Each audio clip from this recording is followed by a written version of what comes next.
Ever notice how price hits your stop loss first and then goes exactly where you thought it would? Your analysis was right. Your direction was right. But the market somehow knew exactly where your stop was. One little wick, and boom, you're out. Then a few minutes later, it goes exactly where you called it.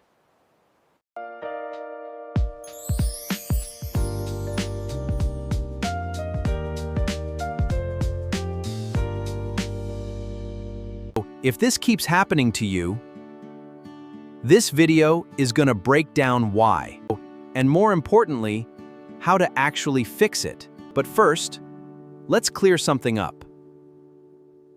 This isn't the market being petty or your broker rigging things against you, even though it feels that way sometimes. Most of the time, the real issue is how you're placing your stop loss, not the market itself. We're covering why this keeps happening and the most common stop loss mistakes people make. Plus some practical fixes so your stops stop getting hunted. Stick around, the solutions are the best part. So why does this happen? Because the market moves based on liquidity, not just direction. Big players like banks, hedge funds, market makers need serious volume to get into a position. They can't just jump in anywhere. They need enough people on the other side of the trade. We all know that price moves to find liquidity. So where does that liquidity usually sit? Let's find out together. Right around where retail traders park their stop losses, usually near obvious swing highs or lows. Or round numbers like 1.2 thousand. Or support and resistance levels. Anyone can spot. So price often swings by those areas to grab liquidity, before actually moving where it's supposed to. That's basically what people call a stop hunt or liquidity grab. And here's the key part. Retail stop losses tend to cluster in the exact same spots. If your stop is sitting right under an obvious support level, you are just asking to get stopped out. Market makers know exactly where those orders are. Smart money hunts that every single day. Believe me, you have to watch the liquidity. Look at these specific levels. Chances are, a ton of other traders have theirs there too, which makes it a pretty easy target.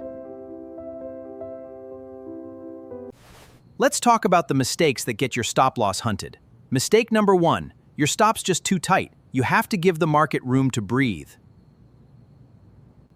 A lot of traders set their stop based on how much they're okay losing, not on actual market structure. So it gets clipped by normal price movement, even though the overall direction was price movement. Even though the overall direction was still right. Mistake number 2, placing your stop at a level that's way too obvious.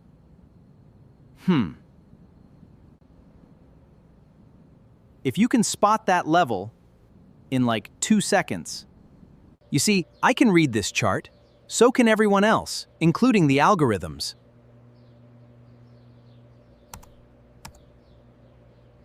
To succeed in trading, you must avoid common pitfalls. Let's review the biggest traps. Sometimes it's not really about the stop loss. It's about when you entered. Mistake number 3, bad entry timing. Now let's talk about pullback entries. Timing is absolutely everything.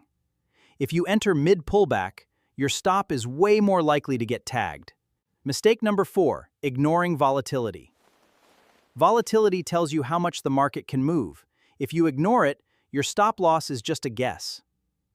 When the market's moving wild, like during big news events, your stop needs more breathing room. Your stop loss is just a guess.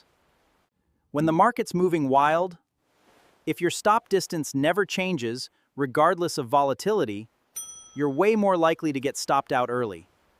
Now we come to the final common pitfall, mistake number 5, doing position sizing completely backwards. This is where many traders fail. They risk too much when they should be careful. A lot of traders decide their stop based on how big a position they want. They do it that way instead of the other way around. The better way? Figure out where your idea is actually wrong first. Then size your position from there. Now here's the important part, the actual fixes. Solution 1. Place your stop behind the structure, not right at an obvious level. The actual fixes. Don't put your stop exactly on the support or resistance line. Give it a little extra buffer, at the point that would actually prove you're actually on the support or resist or idea wrong. Solution 2. Use ATR to figure out your stop distance. ATR, or average true range, shows you the average price movement over a period. When volatility's high, your stop distance adjusts automatically. When volatility's high, so you're not just using the same fixed distance every single time. Solution 3.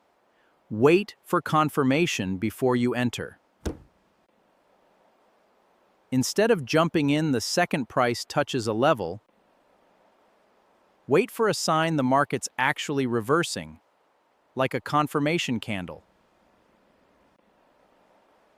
That puts your entry closer to the real turning point, which makes your stop safer too. Solution 4. Figure out invalidation first, then position size. Find the point where your idea would actually be wrong. Welcome back to the trading desk. That's your stop level. From there, calculate your position size. So your risk stays consistent, say 1% of your account. Don't flip that order around. Solution 5. Understand the psychology. Understand the psychology behind liquidity. If there's a level that's super obvious, and everyone's stop is sitting there, give it extra room, or wait for price to sweep through before you enter. Let's make this easier to picture with a real example.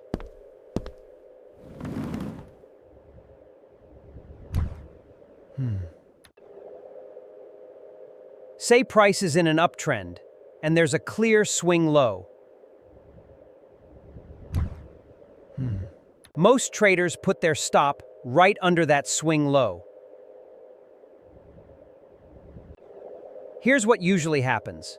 Price dips slightly, breaks that swing low, and every stop sitting there gets triggered. Then right after, price reverses hard, exactly the direction you originally called. If your stop was placed a bit further below that level, With your position size adjusted accordingly, yay! You are ready to master the market. You'd have a much better shot at surviving that sweep and catching the real move. So here's the bottom line. This isn't some conspiracy. It's about liquidity and market structure. Ever wonder why your trade gets stopped out too early? Stops usually get hit because they're placed at levels that are too obvious, or too tight, or just too close to your entry. Too early? Remember to give your trades some room to breathe. The fix? Adjust your stop based on structure and volatility, and wait for confirmation before entering. And size your position after you know your invalidation point, not before. If this video actually helped, send it to a friend who keeps getting stopped out too. Drop a comment. What level keeps hunting your stops the most? Thanks for watching. Catch you in the next one.